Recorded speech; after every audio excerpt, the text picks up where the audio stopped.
Hi you guys, welcome back to our channel. It's your girl Daniloveely, and today we're going to be watching, a little preview of a show that's supposed to be about a guy that has like one demon eye or something like that. But also right now your girl just started The Future Diary. Yeah, so I just started The Future Diary, and it's been on my list of shows to watch, so I pretty much just started that. If you guys have watched it, let me know what you thought about it, if you thought it was good or if it was bad. I'm only on episode 2, so. But yeah, let's go ahead, you guys, and hop into this video, and let's see, let's get into this. The story begins when Ozawa Haruka enters the college's film club to seek out the help of Seidu Yakumo, a reclusive reputed who is able to interact with ghosts and spirits. She asks him to help, recounting that after a test of courage in the old school building's forbidden room, her friend called Mickey was possessed by a ghost and hospitalized, while another decided to end itself. When he charges her 25,000 yen, she is skeptical. However, she changes her mind when it's revealed that he knows about her dead twin sister called Ayaka. They visit Mickey, and Yakumo confirms that the ghosts of dead girls are indeed possessing her. They were likely killed in the old building. Later, they learn from Professor Takeoka that another one of her friends committed suicide. Yakumo later walks her home, remarking that there is no curse, they are being targeted by a human. They investigate the old school building and learn it is under Takeoka's management. They discover several female belongings, and suspicion falls on the professor. Yakumo retrieves a cup used by Takeoka and gives it to his colleague, called Officer Godu, for DNA analysis. Haruka is kidnapped by Takeoka, and at the same time Godu confirms that the DNA on the female belongings is a match for the professor's. With the help of Ayaka's ghost, Yakumo rescues Haruka and reveals his red eye that allows him to communicate with spirits, which Haruka remarks is beautiful. Takeoka then flees and sets the school building on fire, but he is quickly apprehended by Godu. As the two are trapped on the roof, Yakumo guesses that Haruka entered the old building to seek out her sister. She had been jealous her sister, so while playing ball one day she deliberately threw it harder than usual, and Ayaka is hit by a truck and dies, filling Haruka with regret. Oh my, look, as kids, oh my gosh, we really do not, like when we were kids, we really do not understand the severity of our actions. Like, because I mean, like, where they buy a street, they had to have been close to a street. As an adult, you like, I don't even think, like, even not as an adult, but at a certain age, even as a child, you like, okay, I'm not gonna throw this ball too hard, or let's go further out this way, away from the road. I want to know in case we throw it too hard, or don't run and try and get the ball out of the street without looking both ways. But super young kids,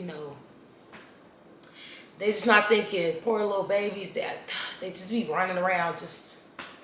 And look, now she got to live with this guilt forever. When she laments that she probably hates her, he allows her to speak to her using his powers, and the two sisters reconcile and embrace each other. Meanwhile, a mysterious red-eyed man instructs a doctor, called Aichi, to do as he is told to see his daughter again.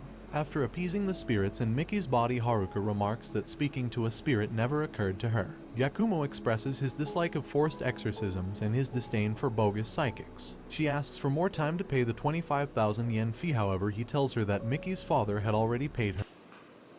25,000 yen? Hold on. That's a lot. How much is that in USD? US dollars. 25,000 yen. I know it's gonna be like, it's gotta be a lot less, because once stuff is converted over to US dollars, it's a lot less. It always sounds like a lot in other countries. Like, they use these big numbers and then you convert it over to US dollars, and of course it's so much less. It's a lot less. Oh, it's only $168.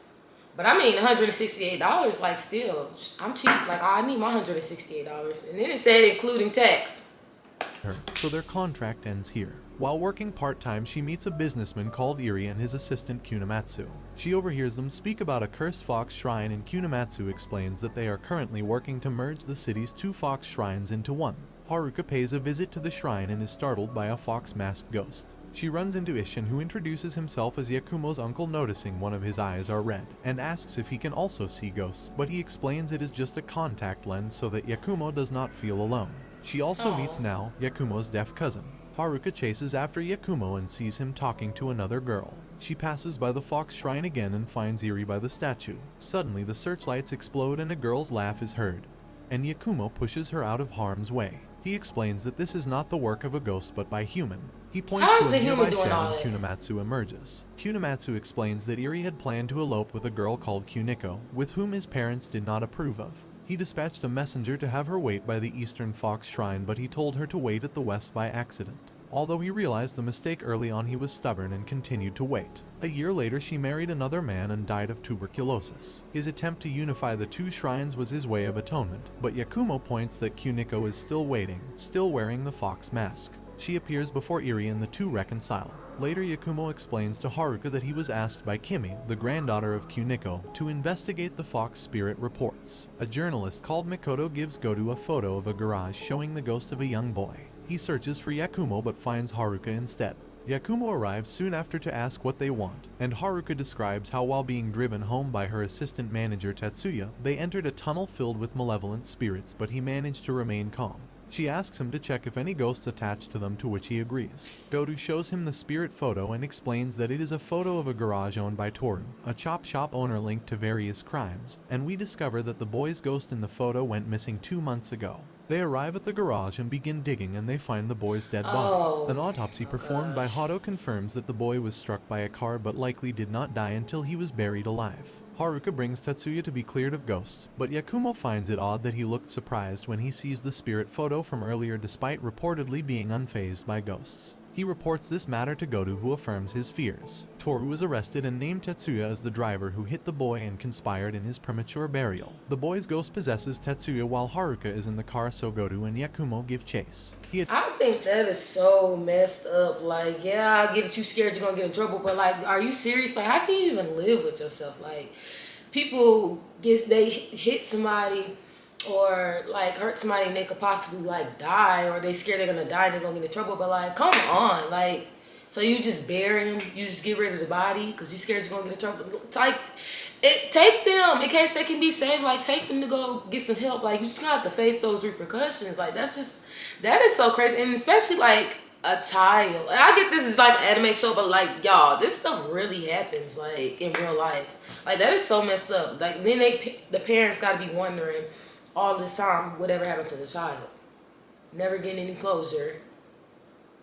And again, could have possibly been helped, but you buried him alive because you scared you're going to get in trouble. Like, come on. He attempts to verbally convince him to leave, but the boy refuses. They soon approach the dark tunnel and Goto manages to slow down the car. The boy finally agrees to stop the car, but he is taken by the spirits in the tunnel. Yakumo is frustrated he was unable to save the boy. He can only communicate with them. Haruka pays her respects outside the tunnel as Duishin, and now he reveals he named Yakumo as such because it means overlapping clouds, and had hoped he would overcome the many challenges caused by his striking red eye, and would one day be clear as the sky. As the serial murder of high school girls continues, Goto is transferred to the Unsolved Crimes Unit alongside his new subordinate called Yuyuteru. He receives a call from the chief of police to save his daughter. Meanwhile, Haruka continues to visit Yakumo, much to his annoyance. He later remarks that people react to his red eye in two ways, out of fear or out of a desire to harness its power. Goto and Yuyuteru arrive asking for his assistance, while Haruka sneaks out to investigate the request of her friend Mayuko. Goto explains that 5 days ago Mikoto was found unconscious on the street next to Takashi, a doctor-turned-drug dealer. He appeared to have died from a heart attack, suspected to be a result of his drug experiments. Meanwhile, Haruka visits the riverbank and sees a gravestone for a girl named Ayaka. She sees her ghost in the river telling her to please stop it, and she falls into the water. Yakumo finds that Mikoto is possessed by the ghost of Takashi. It appears that he has possessed her body out of a strong desire to live, making suicide his cause of death extremely unlikely. They visit Hado for more information on Takashi, but all they can find is a notebook and a few keys, as well as a photo of a girl, Ayaka. They meet Dr. Aichi to learn more about Takashi, but he realizes that Yakumo is the son of Azusa, whom he attended to when he was born.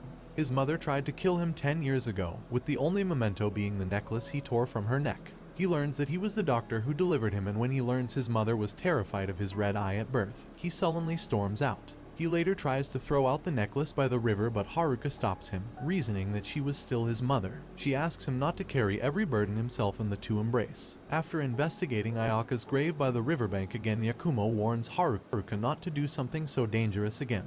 They return to Aichi, where he explains that Takashi was a close family friend and his junior in medical school. Ayaka is Aichi's daughter, and she died from a river flash flood. Yakumo asks him if he is trying to resurrect her, to which he replies, "Is that so wrong to wish for?" They investigate the use of the keys. Yuiteru finds a duffel bag full of cash while Godu and Yakumo find the missing girl inside a floodgate maintenance room. Takashi is named the culprit of the serial murders and kidnappings, but the issue regarding Makoto has yet to be solved. Hato shows Godu and Yakumo photos of the victims who strangely had peaceful looks on their faces despite drowning to death. Godu spots another photo showing the red-eyed man, and they realize Aichi is involved with him. That's As supposed to be like Haruka one is of the tased worst by ways one of to go, Aichi's drowning. accomplices, It's like torture. Yakumo and Godu race to another floodgate as instructed, where they find Aichi throwing Haruka over the railing. She plummets to the river below despite Godu's best efforts, but Yakumo just manages to save her. Later, he brings him and the possessed Hijikata to Aichi's clinic. Aichi explains that the red-eyed man told him that if a girl his daughter's age died, then she could possess the body. He confesses that Takashi was not a junior but someone he had hired to kidnap the girls. However, Yakumo reveals the photos, and with Haruka's testimony, the grisly truth is revealed. Every time a girl was sent to the depths, his daughter indeed possessed his body, but only to ease their suffering, and she soon succumbed to the fear of dying once more. Every time Aichi attempted to resurrect his daughter, he was merely killing her again and again, hence why her one wish was always, "Please stop this." Satisfied, Takashi leaves Hijikata's body, and as they pay their respects at Ayaka's grave, Yakumo sees the red-eyed man, his father, across the river. Haruka's friends tell her to dress up more so she can find herself a boyfriend, and they tease her about Yakumo. While she denies seeing him as a love interest, but she sees her friends pointing a guy in her direction. She brings Yakumo a case, and at the man's behest his apartment is haunted by a ghost. They visit the real estate agency that rented him the apartment at an extremely low price. The agent explains that a previous tenant, called Kimiko, died of a respiratory illness and has haunted the room ever since. The pair question one of her coworkers, who described her as far too serious and refrained from dressing up or wearing makeup. At the man's apartment they find a small envelope hidden behind a mirror. Kimiko's ghost tells them to burn it without looking at it. They return to the temple and prepare a pyre, but Haruka breaks the promise and looks inside the envelope, finding a photo of her dressed up in fancy clothes. People just can't She listen. realizes that she never dressed Even up these for anyone but cartoons, they herself. just can't She listen. apologizes to Kimiko's ghost before burning the photo, who then reveals herself and tells her to do her best. Later, Yakumo compliments now on her new cardigan after he had ignored it earlier. Haruka playfully pokes him in the side, revealing him to be ticklish, causing herself and now to laugh. Haruka invites Yakumo to watch her perform for the music club and says he'll drop by if he feels bored. Meanwhile, his father sets his plan into motion. Makoto investigates an eerie mansion where she finds a girl collapsed on the floor who cries out for help. However, her face shows she has something else up her sleeve. The matter is brought to Yakumo, who is familiar with the mansion as the site of the Nanes murders, where a family was brutally killed 15 years ago. However, their daughter Miyuki was strangely missing. He agrees to cooperate, and they watch the video with Makoto, who informs them that the footage was taken by a reporter named Yukiko. Upon fast-forwarding the clip, something about the ghost unnerves Yakumo and he leaves without a word. He calls Haruka, apologizing that he won't be able to make it to her concert, and boards the Shinkansen. Haruka wonders where has gone, as does Godu, and neither are able to reach him. Godu meets with his superior Captain Miyagawa, and she recounts her experience as a first responder to the Nanes murders. She had always wondered if her attacker was human or something far more sinister. Godu reassures her that they simply have to find and arrest Takeda, their prime suspect. The two pay a visit to Yukiko, but Godu seems to recognize her from somewhere. Boy, all I know is, look, I'm trying to keep up. He's summarizing the heck out of this show, like, for real. Like, he running through it, like, good job. Like, he is summarizing this so well. I'm trying to keep up, like, wait a minute. The Nanes mansion, but due to Yuitaru's cowardice, Godu enters alone. He is then tased by one of Yakumo's father's associates and is abducted. Yuitaru becomes despondent over his inaction, and an angry Miyagawa tells him that Godu's wife, called Atsuko, had asked him to take care of her husband. She departs but says that if anything happens to Godu, she will never forgive him. Meanwhile, Yakumo visits a familiar house where he is attacked by the same assailant who tased Godu. Takeda, the prime suspect of the Nanes murders, is chased by police through an alleyway. Meanwhile, Makoto, Yuitaru, and Haruka all arrive at the temple and meet with Isshin. Upon seeing the clip, Isshin is horrified to see that the ghost is Azusa, his sister and Yakumo's mother. Yuitaru has lost his nerve and suggests that they bring this matter to the police instead, and Haruka voices his disapproval of him. Yuitaru storms out, followed by Makoto, who manages to talk some sense into him. Meanwhile, Haruka visits the grave of Akane, who was Yakumo's middle school teacher. He blamed himself for her death and once attempted to stab out his red eye. They regroup and reconcile at the house, and Haruka finds a critical clue. The footage was not from the Nana's mansion, but somewhere else. Yutaru and Makoto both confirm that the girl known as Yukiko was an alias, and none of the information she provided was true. Isshin shows them a letter written by Keiko, Haruka's mother, to Azusa. He explains that Azusa was once abducted by a man and she was aided by Keiko during her escape. At the time, both of them were pregnant with Haruka and Yakumo, and Isshin is all the more convinced that they are connected by fate. They open the letter and they are shocked to learn that Azusa's fiancé was none other than Takeda, the murderer. After bringing Haruka home, Yutaru begs Miyagawa for files regarding Takeda so he can search for Goto. She instructs him to meet her in the 4th floor bathroom, where she gives him all the information he needs. Meanwhile, the assailant has returned, planning to abduct Haruka, but hold on, first of all, wait, hold on. With the entire go back to old girl, like. Wait a minute, y'all. She got 2 different hairstyles going on here. Like, that's what I'm looking at. Like, wait, and then it's a different color. It looked like a different hairstyle going on in the back than what's going on in the front.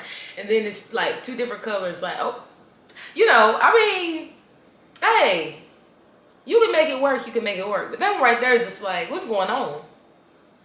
What is going on? Like, in his mind, I don't even look like she got it in a regular ponytail. Yakumo, who is now currently just like tied 2 up different in colors. Haruka in the front and the awakens, back. and she is informed by a Takeda that Yakumo is in Nagano and warns her that people are after her. She leaves and boards a train for Nagano. Yutaru and Makoto visit Hado, who uses facial reconstruction software to recreate the face of the missing Nana's girl, Miyuki. To their shock, there we they go realize again. Miyuki is Yukiko and associated It's not even a regular ponytail. It's like, what? I don't know. Like, she's just sitting something up there. Like, she just set a hairpiece up there or something. Like, Yakumo's father. They interview Miyuki's old teacher, and they realize that there must be a hidden room in the mansion. They rescue Goto, and he tells them that they plan to kill Haruka in front of Yakumo. When they ask him how he knows this, he explains that Takeda's ghost told him.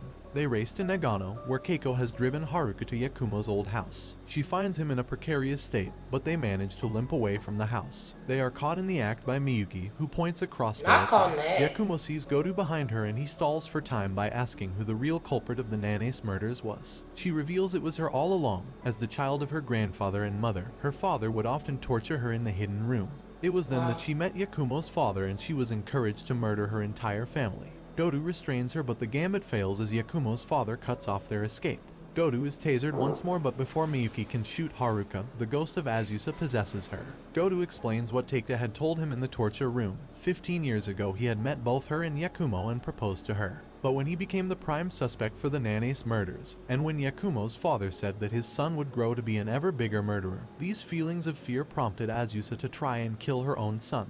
Yakumo is glad to know that his mother never truly hated him, and was only manipulated into doing so. He reaffirms that he now has an undeniable bond with his friends, but his father is skeptical. Miyuki regains control of her body, shooting a gas pipe that allows them to escape. As they see the spirits of Azusa and Takeda off, his mother thanks them for everything.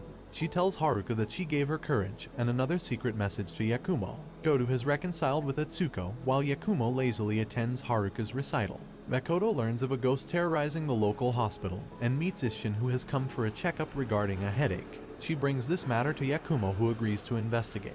Makoto remarks that he has become much more approachable, but Haruka doubts this assessment. Yakumo visits Hado, Goto, and Yutaru. Hado shows him the photo he took of his father and remarks that he has a deathly aura about him. Later, Yutaru suspects Yutaru's father could be like Takeda, a ghost. Meanwhile, Isshin is diagnosed with a terrible brain disease and is given 6 months to live. Elsewhere, the police have arrested Miyuki, and Miyagawa hopes to interrogate her before headquarters can sweep her under the rug.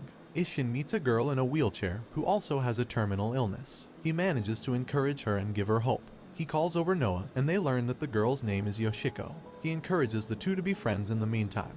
Haruka visits Yakumo in the club room, and he shares his suspicions with Yutaru that his father could be a ghost. They head to the temple, where Isshin shows them a package that Keiko has sent, containing several photos and albums. Several of them depict Yakumo as a baby, while others show when Haruka's sister was still alive. Isshin later reveals to Yakumo of his illness, and hopes to keep it a secret from now. Yakumo is visibly disheartened, and Isshin tells him to live his life to the fullest. Elsewhere, Goto and Yutaru interrogate Miyuki, who tells them that he plans to kill Isshin. Yakumo is shaken by the news of Isshin's illness, and he acts strange during their investigation of the hospital. Their phones are turned off, leaving Goto and Yutaru unable to contact them. The officers race back to the temple where they find Isshin, who is made aware of the plot to kill him. He asks Goto to take care of now if anything happens to him, having grown to trust the boorish officer. Yakumo's father appears and Isshin knocks Goto out so he can have a chat with him inside. He explains that he once held a great grudge over him for hurting Azusa and leaving Yakumo with a deep-seated trauma, but such feelings have passed. As he tells him that Yakumo will never succumb to darkness, he is fatally stabbed. Meanwhile, Yakumo witnesses the ghost, but contrary to the reports, she begins apologizing to patients she has scared in the past. They then get a call from Yuyuteru informing them of the stabbing. Isshin is soon brought to the hospital, but the doctor declares him brain dead. This enrages Goto, who threatens to arrest him, but Yakumo tells him How you gonna arrest him? Cause he Goto brain fulfills dead. his promise to Isshin and takes now home with her, leaving Yakumo to watch over his uncle. Things become complicated when the lead investigator of the Nanes murders 15 years ago, in order to save face for naming Takeda as the culprit, releases a gag order on all things related to the crime, preventing the media and officers from reporting or writing about Isshin's stabbing or Miyuki's confession to the crime. Goto has Hato examine the temple for any clues relating to Yakumo's father, but it is just as suspected. With no traces whatsoever, they confirm that he is nothing but a ghost. He visits Miyuki in her cell, who is initially glad to see him again, but he ends up injuring her instead. Goto is ordered by Miyagawa to tend to Nao in her time of need, while Haruka gives Yakumo Isshin's red contact lens, which he had worn so that Yakumo would never feel picked on for having different eyes. Isshin is registered as an organ donor, but Yakumo refuses to give his consent as he has yet to see his ghost. However, he does see the ghost girl from earlier, and they follow it back to the room of the girl, Yoshiko. The doctor explains that her doctor, Sakakibara, tried everything he could, but unless she gets a transplant in 6 months, she will die. Yakumo's hatred begins to grow, unnerving Haruna. Haruka tells Goto that Yakumo has figured out the culprit behind the attack, but it is not his father. She tells him that he has become rather cold, and Goto remarks that he was like that in middle school. He says that he has changed drastically since then, and he credits Haruka for that change. Goto then gets a double whammy of disconcerting news. Miyuki has escaped, while Yakumo is spotted at the hospital, but not to visit Isshin. Yakumo visits Sakakibara, whom he accuses of leaving Isshin brain dead on purpose to force an organ transplant for Yoshiko. He reveals that he knows Yoshiko is his daughter, as well as other evidence that gives him the perfect opportunity to ensure that the transplant goes forward. Isshin denies everything, but it is soon apparent that he is the culprit. He feels from both him and Goto, but Yakumo cuts him off at the roof. Sakakibara sees nothing wrong with what he is doing, and he attacks Yakumo, but he fends him off. Yakumo's father soon appears, who feels hatred swelling in his son, especially at practical death of Isshin. Goto and the others soon make it to the roof. His father says his hatred is not enough and has Miyuki shoot a gun at one of his friends. Goto is fatally shot in the stomach, and just as planned, Yakumo's hatred spirals out of... It's going down. It's going down all around. Like, the person, the head person at the hospital is leaving people brain dead on purpose so his daughter can get a organ transplant. He chasing him. Then his daddy show up, and then have old girl shoot one of his friends fatally. Like, it's just a lot going on. Of control, enabling him to possess his son's body. Miyuki explains to them that ordinarily, a ghost is unable to possess a body as two souls cannot occupy one space at the same time, but an exception is created if both souls share the same mental state at the time of possession. Miyuki embraces Yakumo, assuming the possession is complete, but he suddenly disarms her and fights her off. As she is held at gunpoint by Yuyuteru, it is revealed that Yakumo managed to fight off the possession, and his second red eye was Isshin's contact lens. Not wanting to be in a cycle of hatred, he finally consents to the organ transplant, on the condition that Sakakibara gives himself up to the pulse after. He drops to his knees, thanking him profusely. To the pulse? Or did he mean to the police? Am I missing something here? Yakumo's father's plan is foiled for now, but he remarks that as a ghost, he will exist for as long as his desire to possess his body is alive. He bids them farewell and disappears. Realizing she was just used all this time, Miyuki jumps off and escapes. They chase Miyuki, but she has now lost all will to live, and she drives her car off of a winding road, ending herself. Meanwhile, Goto's organ transplants are successful. Although saddened that his uncle has died, Yakumo is comforted knowing it is what he would have wanted. The next day, the group gathers for Isshin's funeral. Miyuki's body has yet to be found, and Hato remarks that Yakumo's father never committed any crimes himself. He merely convinced others to do it for him.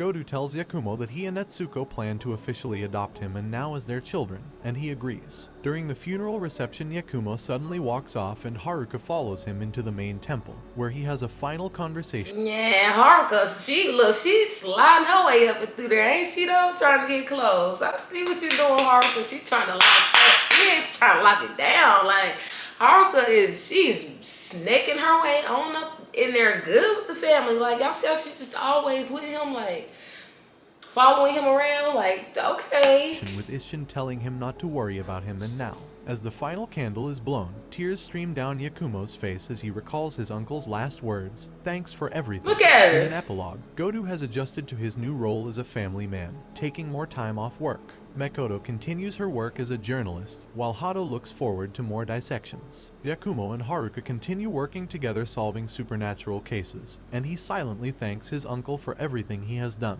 And this brings the anime to an end. Don't forget to like and subscribe if you enjoyed, and turn on the notification bell so you never... The story begins... I was watching, I was looking at the end screen for a minute on there about the little nine-tailed monster. But, okay, you guys, I think I did this in the last little video we watched about, you know, the little anime show. Y'all, I'm sorry. This was basically like a spoiler. Like, even if I want to watch this show, I basically know what's going to happen. But honestly, my memory is so bad. I think I've said this before too. But my memory is so bad. It's been shows that I've watched that I can literally rewatch over again. Like, I've never watched it before. 'Cause sometimes I'll forget I've already watched that show. Like, right before I started this diary one I told you I'm watching right now, The Future Diary, I had just finished watching The Devil's a Part-Timer. And when I first started watching it, you know, I did not remember watching this show, like the anime show already with my husband, like a year or so ago. And I was watching it like I've never seen it before. And he was like, "Danielle, you already watched the show." And I was like, "No, we did not. I do not remember watching the show." And then I started kind of like trying to think and think and think. And I kind of like recalled, like, I guess like a little piece of it. And I was like, "Oh, we did." But honestly, I watched it all over again and literally did not remember watching any of that. I watched it like I've never watched it before. But I don't know, maybe it's because I'm so scatterbrained and my mind be everywhere and I be watching a lot of stuff at once too and doing a lot of things at the same time too. So yeah, but again, I basically just watched a whole spoiler. Because like I said, he was summarizing the mess out of this show. Good job too. I mean, good job. He summarized it good. But I basically know what's going to happen. But again, I mean, by the time I finish The Future Diary, you know, and actually get around to watching this show, then I already forgot that what's basically supposed to happen. So I'll just fill in a whole bunch of other shows to watch first before I watch the show. But you guys let me know if what you think about this, and if you've already watched the show, if you plan to watch the show, of course, whatever. But thank you guys for watching, and you guys already know you're gonna see your girl tomorrow. Bye.